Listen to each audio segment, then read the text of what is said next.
오늘 우리에게 주신 하나님의 말씀은 사도행전 14장 20절에서 26절 말씀입니다.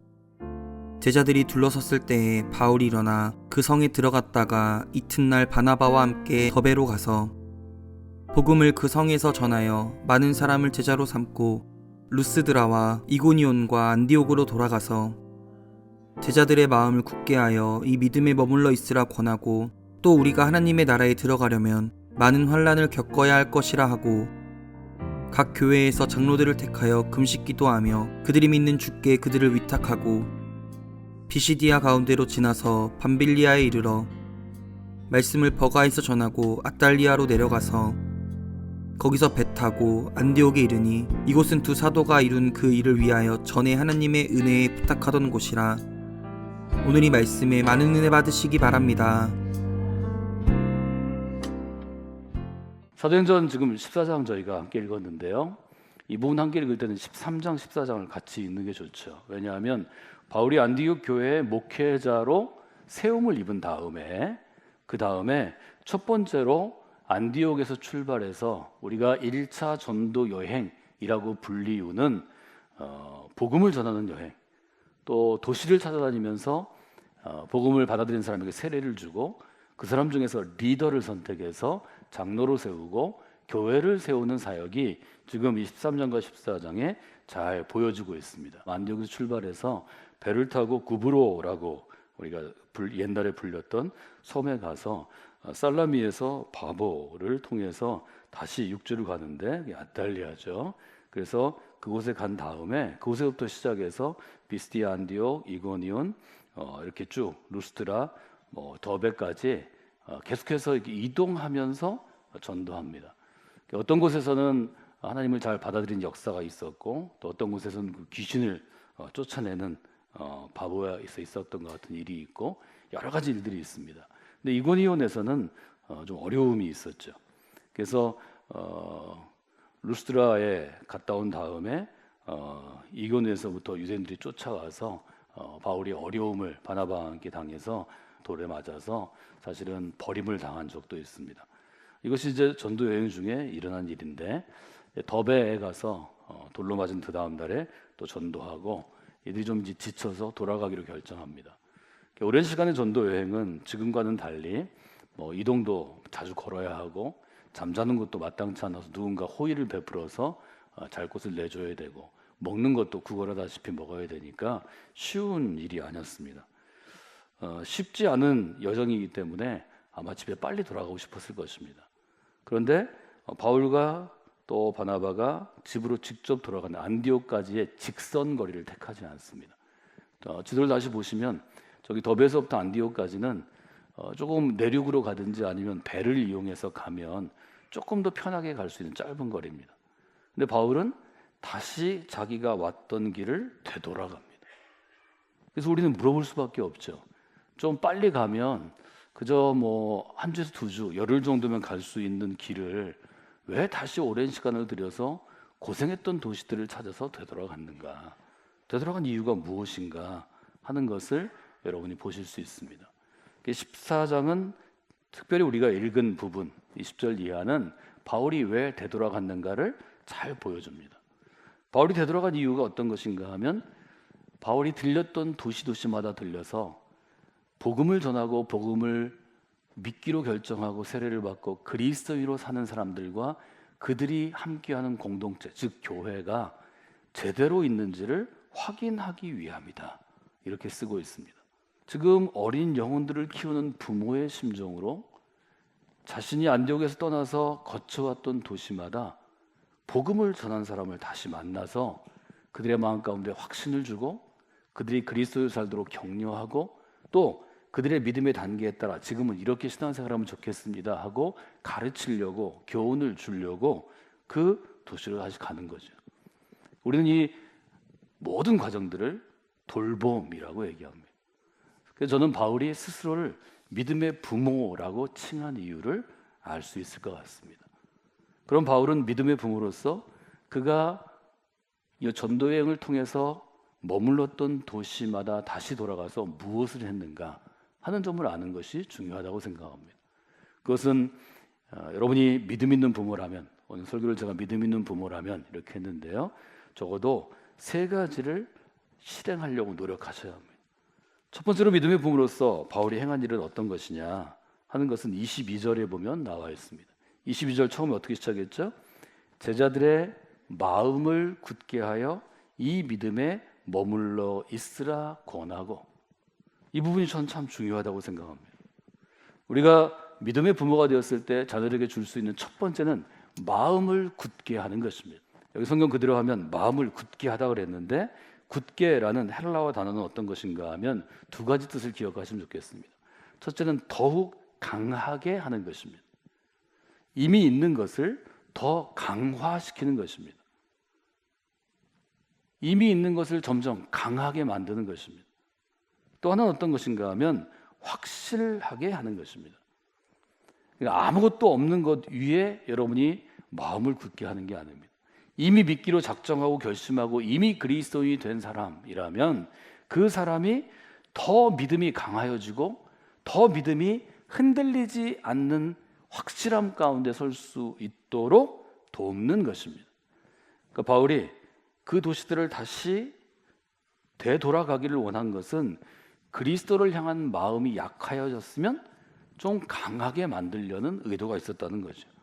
그들의 믿음이 좀 더 느슨해졌으면, 믿음이 풀어졌으면 그것을 좀 더 확실하게 단단하게 굳히는 역할을 하려는 것을 우리가 보게 됩니다.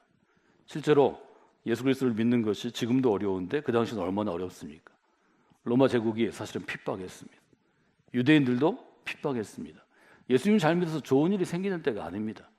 예수님 잘 믿어서 인정받는 때가 아닙니다. 예수님 잘 믿어서 믿는 상사가 있어서 내가 승진하는 때가 아닙니다. 예수님을 믿는 것 자체가 그들에게는 사실은 미래를 알 수 없는 두려움과 근심 가운데로 걸어 들어가는 것입니다. 그래서 바울은 믿음의 부모로서, 믿음의 책임자로서, 믿음의 목회자로서 그들이 믿음 안에 더욱 강하여지도록 계속 격려하고 권면할 것을 본인의 책무로 생각한 거죠. 그들이 예수 그리스도의 십자가 구원으로 내가 영원한 생명 가운데 들어가게 됐다는 것을 의심하지 않고 확실하게 확인하게 하는 것. 이 부분의 영어 번역은 confirm이라는 단어를 씁니다. 예약을 확인하는 게 confirm입니다. 지금 그것을 우리에게 하는 거죠. 사랑하는 여러분, 자녀들을 키울 때 정말 믿음 있는 사람으로 키우려면 믿음의 선한 일을 했는데 내가 봐도 옳은 일을 하면 그때는 반드시 찝어서 칭찬하고 격려하고 이렇게 하면 더 좋은 그리스도인이 되겠다, 이런 확신을 줘야 합니다. 확인해 줘야 합니다. 여러분들 그런 믿음의 부모가 되시길 바랍니다. 그럼 이 아이가 점점 믿음이 강해지는 경험을 자주 하게 됩니다. 자주 한 것이 그의 능력이 됩니다. 말하자면 챔피언을 만들기 위해서는 승리하는 경험을 쌓아줘야 합니다. 여러분 똑같이 운동선수가 돼도 비슷한 능력을 갖고 있지만 꼭 결승전에 올라가면 마지막에 1, 2, 3등을 갈 때 가면 꼭 끝에 가가지고 실수해가지고 1등 못하는 선수들이 있습니다. 한두 번 그렇게 되면 선수 생활 내내 금메달을 한 번도 차지하지 못합니다. 그것을 이기는 것은 챔피언을 만나게 해주고 챔피언이 되도록 도와주고 실수 자체를 이길 수 있도록 강하게 길러주는 거죠. 이 부분, 마음을 굳게 하라 하는 것을 여러분 마음 가운데 두시면 좋겠습니다. 두 번째로 바울은 어떻게 했나요? 23절은 제가 여러분에게 좀 더 강조하기를 원하는 것입니다. 23절은 각 교회에서 장로들을 택하여 금식하며 기도하고 그들이 믿는 주께 그들을 위탁하고 라고 쓰여 있습니다. 한 사람이 예수 그리스도를 알기 위해서 여러분이 많은 시간을 교제하고 또 교회 여러 프로그램들이나 집회에 초청하고 또 실제로 교회에 데리고 오고 하면서 한 가지를 기억하셔야 합니다. 내가 이 사람을 그리스도인으로 만든다 이런 생각이 처음에 있지만 한 사람 두 사람 실패해보면 하나님이 도우셔야 한다는 생각을 반드시 갖게 됩니다. 내가 아무리 이 사람에게 잘해줘도 이 사람이 원하는 것 일도 대신해주고 애도 봐주고 밥도 사주고 뭐 아플 때 죽도 끓여다 주고 이래서 이 사람이 믿음이 있는 거 아니다. 하나님이 이 사람의 마음에 믿음을 주셔야 한다. 이것을 저는 주께 부탁하십시오라는 용어로 바꿨으면 좋겠습니다. 23절에 주께 그들을 위탁하고라고 쓰여 있는데 예전 번역으로는 주께 부탁하고로 되어 있습니다. 주님께 부탁하는 것입니다. 저는 이게 믿음이라고 생각합니다. 여러분, 믿음의 부모로 살아가려면 믿음이 있어야 합니다. 아이들의 앞날이 어떻게 될지, 이 아이가 어떻게 될지, 또 이 아이의 내년이 어떻게 될지 정말 불안할 때도 있죠. 근심이 있을 때도 있죠. 염려가 있을 때도 있죠. 그때 믿음이 필요합니다. 믿음의 부모는 선물로 주신 자녀를 하나님께 부탁할 줄 알아요. 하나님, 제가 믿음 없을 때는 이 아이가 저의 아이였습니다. 나의 소유였습니다. 제가 이제 믿음이 조금 생겼습니다. 이 아이는 제게 맡겨두셨지만, 제게 잠시 동안 맡겨두셨지만 하나님의 소유입니다. 하나님께 이 아이의 인생을 부탁드립니다. 주께 부탁하는 결단의 순간이 부모에게 반드시 옵니다. 반드시 결단하십시오. 우리가 필요한 건 하나님께 헌신한 사람을 세우는 것입니다. 저는 아이들에게 10대 헌신할 때 시편 37편 5절을 붙잡고 지금까지 계속해서 30년간 헌신에 초대해 왔습니다. 너의 길을 여호와께 맡기라. 그리하면 여호와께서 이루시리라. 저는 이게 믿음이라고 생각합니다. 여러분, 자녀가 믿음이 있으면 부모도 믿음으로 반드시 함께 동조해야 합니다. 여러분이 함께 손뼉을 맞춰야 하는 것입니다. 그 다음에 해야 될 일은 뭔가요? 자녀는 자신의 인생을 하나님께 맡기고 부모는 자녀의 미래를 하나님께 맡겼다면 그 다음부터 매일 해야 할 일이 있습니다. 매일 눈을 뜰 때, 매일 잠자리에 들기 전에 반드시 하루의 시작과 끝을 기도해야 될 것이 있습니다. 그것은 하나님의 은혜를 구하는 것입니다. 26절에 보면 바울이 돌아가서 배 타고 안디옥에 이르릅니다. 근데 이렇게 쓰고 있죠. 거기서 배를 타고 안디옥에 이르르니, 안디옥에 도착하니 이곳은 두 사도가 이룬 그 일을 위하여 전에, 즉 선교 여행을 떠나기 전에, 전도 여행을 떠나기 전에 하나님의 은혜에 부탁하던 곳이라. 바꿔 얘기하면 어떤 얘기인가요? 바울과 바나바가 선교 여행을 떠날 때 안디옥 교회가 파송은 했지만 걱정이 많았을 것입니다. 여행하기가 어려운 때입니다. 복음을 전하기가 어려운 때입니다. 이 사람들이 잘 여행을 마칠 수 있을지, 어디 가서 험한 일을 당하지 않을지, 이 사람들이 과연 전도의 결실을 맺을 수 있을지, 교회는 세울 수 있을지, 아무리 계획을 세워도 이것이 쉬운 일이 아닙니다. 근데 교회가 결단했다는 거죠. 하나님, 우리는 이 사람을 파송합니다. 하나님의 사람으로 파송합니다. 이들이 가는 곳마다 지켜주시고 보호하시고 하나님의 역사가 불일듯 있게 하여 주시옵소서. 우리는 그 일을 하나님께 부탁합니다. 이 하나님의 은혜를 구하는 것입니다. 부모가 야육하지만 하나님의 은혜를 구하고 하나님의 손에 부탁해야 합니다. 우리가 세 가지를 놓고 기도하기를 원합니다. 믿음 있는 부모라면 세 가지를 놓고 기도하시고 자녀들을 축복하셔야 합니다. 또 이것은 여러분을 향한 축복이 되어야 합니다. 혹 여러분에게 믿음 있는 부모가 없다면 지금 여러분을 위해 이렇게 축복하십시오. 여러분 자녀의 마음을 굳게 세워야 합니다. 자녀의 미래를 주께 부탁하는 믿음이 있어야 합니다. 자녀의 평생토록 하나님의 은혜를 구해야 합니다. 그리하면 여러분의 인생의 강이 은혜의 강으로 변화되게 될 것입니다.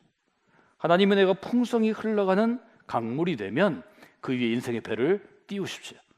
그리고 여러분이 생각한 것보다 더 형통하고 순탄하고 아름다운 인생의 항해를 시작할 수 있는 것입니다. 그 항해길에 성광교회가 믿음의 등대가 될 것입니다.